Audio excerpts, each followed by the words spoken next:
తెలంగాణలో phone tapping వ్యవహారం ఎంత సంచలనం సృష్టించిందో మనందరికీ తెలుసు. అయితే ఇప్పుడు కేటీఆర్ పేరు వినిపిస్తుంది. అంటే మొన్నటి నుంచి కూడా వింటున్నాం. కానీ ఈసారి తన నోటు వెంటే తానే ఒప్పుకోవడం జరిగింది. తనకి ఇంకా జైలు శిక్ష తప్పదు అని చెప్పేసి అయితే అంటున్నారు. సో ఇందులో ఎంతవరకు వాస్తవం ఉంది అనేది మనకు చెప్పడానికి మనతో పాటు ఉన్నారు TDP official spokesperson doctor A S Rao గారు. నమస్కారం సార్. సార్, ఇప్పుడు ఫోన్ ట్యాపింగ్ వ్యవహారం ఎంత అయిందో మనం చూసాం. అయితే ఇన్ని రోజులు కొంతమంది పేర్లు ఉన్నా కూడా వాళ్ళ పేర్లు అయితే బయటికి రాలేదు. కానీ ఇవాళ మాత్రం మనం చూస్తుంటే కేటీఆర్ పేరు ప్రముఖంగా వినిపిస్తుంది. ఆయనకి ఖచ్చితంగా శిక్ష పడే అవకాశం ఉందని చెప్పేసి చెప్తున్నారు. మరి ఇందులో వాస్తవం ఉందంటారా? ఈ ఫోన్ ట్యాపింగ్ వ్యవహారము డైలీ ఒక సిరీస్ లాగా నడుస్తూ ఉంది. రోజు ఒక మలుపు, రోజు ఒక క్లైమాక్స్ ఆ స్టోరీలో. ఎందుకంటే అనేక మంది పోలీస్ ఆఫీసర్లు దీంట్లో ఇన్వాల్వ్మెంట్ అయ్యి ఉన్నారు. ఏ పోలీస్ ఆఫీసర్ని అనుమానంతో వాడిని పట్టుకున్నా విచారించిన వెంటనే దొరికినటువంటి సాక్ష్యాధారాల పరంగా వాళ్ళని అరెస్ట్ చేయడం జరుగుతుంది. ఇప్పటికే 4-5 అరెస్ట్ చేశారు కీలకమైన వ్యక్తుల్ని. ఇవన్నిటి కారణం ఎవరు? ఇప్పుడు ఉన్నటువంటి ప్రభుత్వ అధినేత. ఇప్పుడు ప్రభుత్వం ఎవరికి అనుసంధానం నడిచింది? కేటీఆర్ చేతిలోనే కదా. మరి కేటీఆర్ చేతిలో నడిచింది, కేసీఆర్ చేతిలో నడిచింది అంటే కేసీఆర్ కన్నా కూడా కేటీఆర్ చేతిలో మొత్తం మీద అంతా ఉంది. ఐటీ శాఖ మంత్రి కాబట్టి ఉన్నటువంటి వ్యవహారాలు ఇంకొక పార్టీకి వర్కింగ్ ప్రెసిడెంట్గా ఉండి ఈ మంత్రులలో కూడా మున్సిపల్ శాఖ, ఐటీ శాఖ మంత్రి అయినప్పటికీ కూడా అన్ని శాఖలలో తానే నిలబెట్టేటోడు. ఏ శాఖలో ఏ శంకుస్థాపన చేసినా ఈయన పోయి చేసేవాడు. ఈయన ఒక అన్అఫిషియల్ ముఖ్యమంత్రిగా ఉండే. సో దీంతో ఏమైపోయిందంటే అనేక మంది పోలీస్ ఆఫీసర్లు ఆశకో, భయానికో, న్యాయానికో ఈ యొక్క నేరానికి పాల్పడ్డారు. ఈ ఫోన్ ట్యాపింగ్ అనేది చట్టరీత్యా చాలా నేరం, చాలా పెద్ద నేరం ఇది. అది ఏమవుతుందంటే ఫోన్ ట్యాపింగ్ అనేది ఒక ఉగ్రవాద సంస్థలతో వీళ్ళకు లింకులు ఉన్నాయని చెప్పేసి, సంబంధాలు ఉన్నాయని భావించి ఒక వ్యక్తుల ఫోన్ ట్యాపింగ్ సంబంధిత కోర్టు ద్వారా, ఆ యొక్క డిపార్ట్మెంట్ కోర్టు ద్వారా భారత ప్రభుత్వం యొక్క పర్మిషన్ తోటి వాళ్ళని ఫోన్ ట్యాపింగ్ చేయడం జరుగుతుంది. ఇక్కడ ఏం జరిగింది? రాజకీయ నాయకుల phone number phone tapping, business మెన్ల ఫోన్ ట్యాపింగు, కాంట్రాక్టర్ల ఫోన్ ట్యాపింగు, హీరోయిన్ల ఫోన్ ట్యాపింగు, మాదక ద్రవ్యాలు విక్రయించే వాటి ఫోన్ ట్యాపింగు, ఇవన్నీ ఫోన్ ట్యాపింగ్ దాదాపు వేలాది మంది ఫోన్ ట్యాపింగ్ చేసి ఈ రాష్ట్రంలో ఎక్కడ ఏ అక్రమం జరిగినా దాంట్లో వాటా కావాలన్నట్టు అట్లా అయిపోయింది మొత్తం. ఎక్కడ ఏ ట్రాన్సాక్షన్ జరిగినా దాంట్లో నా వాటా కావాలి, లేకుంటే వాళ్ళ ట్రాన్సాక్షన్ ఇట్లా చేసినాం అని చెప్పేసి వాటిపైన బ్లాక్మెయిల్ చేయడం. ఒకసారి చేయడం వల్ల అదేమైపోయింది, రుచి మరిగిపోయింది.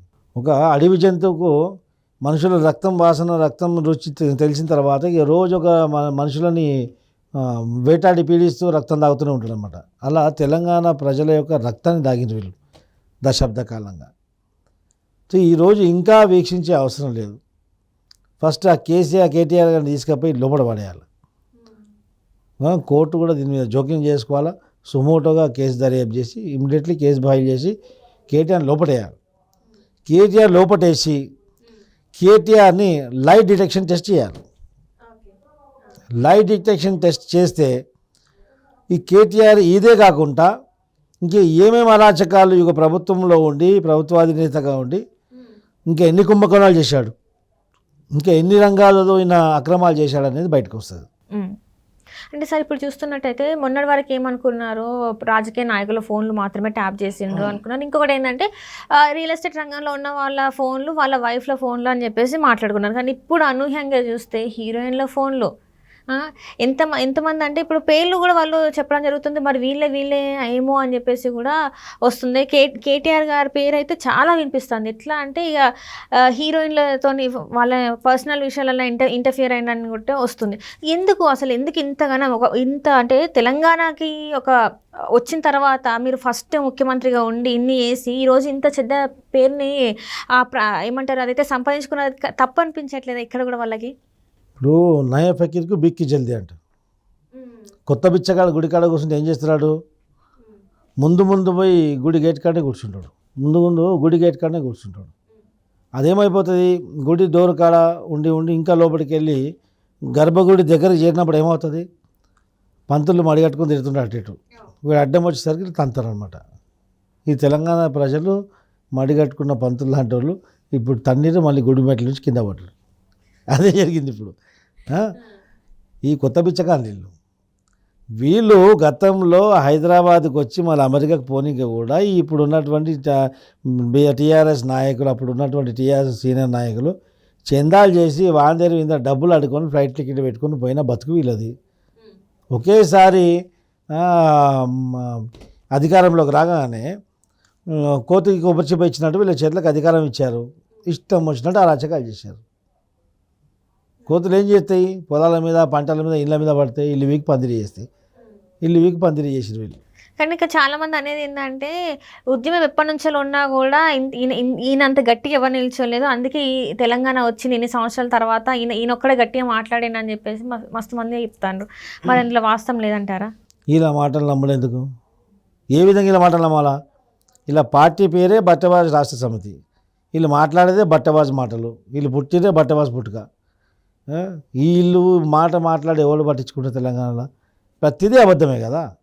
వీళ్ళ జన్మలో నిజం ఎప్పుడు చెప్పి తెచ్చిండ్రా? నోరిప్పితే అబద్ధాలు. మొత్తం తండ్రి కొడుకులు ఆ కుటుంబం మొత్తం కూడా బట్టబాజ్ కుటుంబం అది. ఈరోజు చూడండి, తెలుగుదేశం పార్టీ 42 సంవత్సరాల కింద ఆవిర్భావం అయింది. ఆ తర్వాత రకరకాల కారణాల చేత తెలుగుదేశం పార్టీ ఓడిపోవడం జరిగింది. ఇప్పుడు దాదాపు దశాబ్ద కాలంగా తెలుగుదేశం పార్టీ ఏ ఎన్నికల్లో కూడా గెలవలేదు. దశాబ్ద కాలంగా ఎన్నికలు ఓడిపోతూ వచ్చాం. గెలిచిన మా ఎమ్మెల్యేలు కూడా ఓ స్వార్థపరులు గెలిచి వేరే పార్టీ వాడు ఇసినట్టు ఈ కుక్క బిస్కెట్లు ఆశకు అక్కడ జాయిన్ అయిపోవడం జరిగింది. అయినప్పటికీ కూడా తెలుగుదేశం పార్టీకి ఉన్నటువంటి నిబద్ధత చూడండి, కార్యకర్తలు చూడండి, ఈరోజు కూడా పార్టీ జెండా మోస్తున్నారు. ఎందుకంటే నీతి నిజాయితీ, ఒక ప్రజల యొక్క సంక్షేమం గురించి, ప్రజాక్షేమం గురించి ఆలోచించి ప్రజల దేవుళ్ళు సమాజమే దేవాలయం అన్న ఒక నినాదంతో, ఒక ఆశయంతో ఆవిర్భవమైనటువంటి పార్టీ, ఒక మహానాయకుడు పెట్టినటువంటి పార్టీ. అదే ఇంకో సైడు ఓ తాగుబోతూ బట్టెవాజు పెట్టిన పార్టీ చూడండి ఏ విధంగా ఉంది. ఈరోజు అనేకమైనటువంటి పదవులు అనుభవించి కూడా కేకే లాంటోడు ముఖం మీద చెప్పేసి వెళ్ళిపోతాడు, మా జాతూరే భయ్, నేను ఓతరా భయ్, ఐ వాంట్ టు గో అని చెప్పేసి. ఇప్పుడు ఏమైంది గతి అంటే, నీ లోపల నీతి నిజాయితీ లేదు, నీకు పార్టీ నడిచే సిద్ధాంతాలు ప్రజాస్వామ్యబద్ధంగా లేవు. కాబట్టి ప్రజాస్వామ్యబద్ధంగా నీ పార్టీ సిద్ధాంతాలు ఉంటే ప్రజల్లో నీకు నీ పార్టీకి ఇద్దరికి ఆదరణ ఉండేది. ఇప్పుడు దీని తర్వాత నీ వెంబడి ఉన్న నాయకులు ఆలోచన ఎందుకు భయం మారుతుంది?